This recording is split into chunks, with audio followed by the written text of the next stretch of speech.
Bien, bonjour à tous et bienvenue dans cette vidéo. C'est toujours Russie en Belgique. Donc, si tu es nouveau sur la chaîne, je t'invite à t'abonner, à activer la cloche de notification pour ne manquer aucune de nos vidéos et aussi de me mettre un pouce là pour référencer la vidéo afin que le maximum de personnes puissent avoir accès à cette vidéo et aux informations. Donc, l'objet de cette vidéo, c'est de vous dire un peu, de vous rappeler des changements qui ont eu lieu pour cette procédure de cette année académique. Donc, si vous êtes dans cette procédure, vous allez constater que depuis l'équivalence jusqu'aux demandes de visa, beaucoup de choses ont changé. Si on prend l'exemple de l'équivalence, vous voyez qu'il y a eu un gros retard au niveau de la délivrance des équivalences et même du retrait des originaux. Pour ceux qui ont introduit depuis novembre, jusqu'à présent, d'autres malheureusement n'ont pas encore en leur possession leur équivalence ou leurs originaux. Donc, ce sont des choses qui sont arrivées cette année.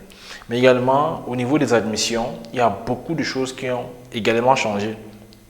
Les universités, notamment, ont mis des restrictions jusqu'à 12 de moyenne pour la plupart des universités, d'autres à 13 de moyenne, etc. Donc, en ce moment même, je dois faire un appel. Je ferai un appel aux étudiants qui souhaiteraient faire la procédure pour l'année prochaine.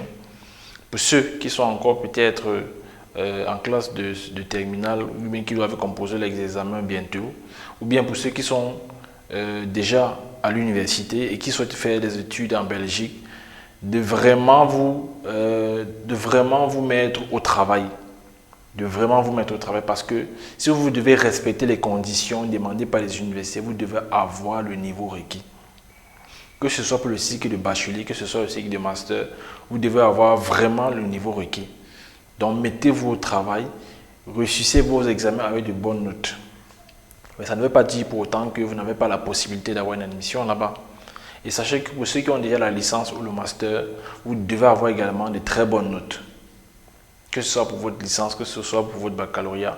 Et même pour ceux qui ont fait le master, déjà avoir un master avec une bonne note également. Donc, mettez-vous vraiment au travail dans ce sens-là.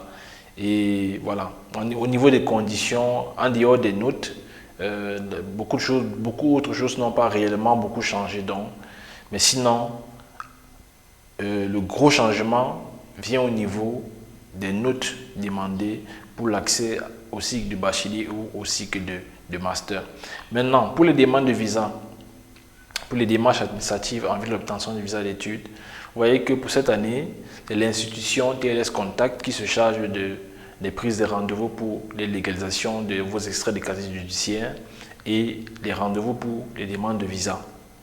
Donc, pour ceux qui ont déjà passé leur entretien Campus Belgique, peuvent déjà faire introduire leur demande de visa à TLS Contact qui se trouve à Yaoundé et à Douala. Donc, vous pouvez aller sur le site officiel de TLS Contact, prendre rendez-vous pour ceux qui résident à Yaoundé et prendre rendez-vous pour ceux qui résident à Douala pour que ce soit les légalisations des extraits de casier judiciaire ou que ce soit pour les rendez-vous pour les demandes de visa.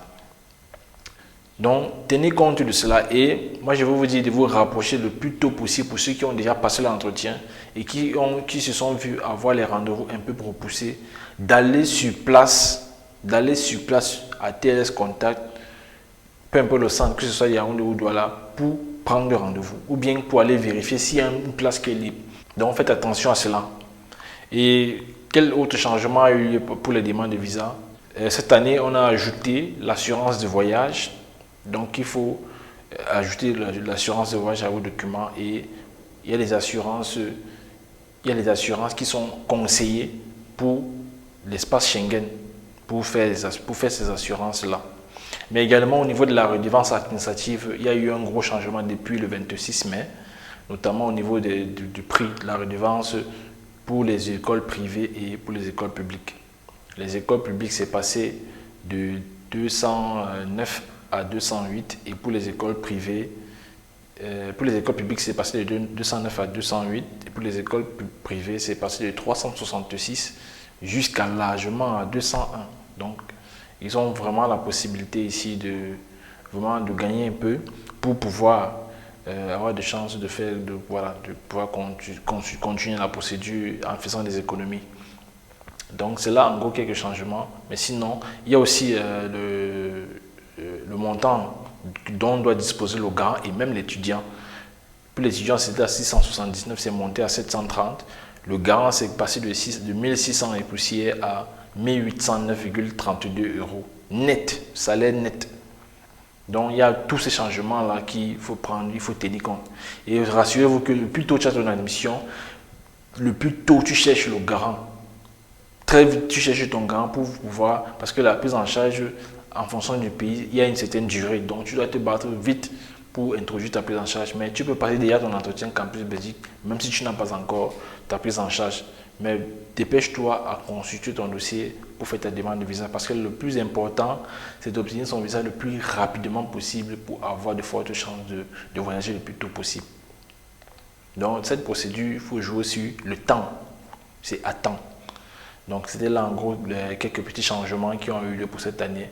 Et n'hésitez pas à me poser des questions de vos préoccupations en commentaire au bas de cette vidéo. Donc, je vous dis merci et à une prochaine vidéo.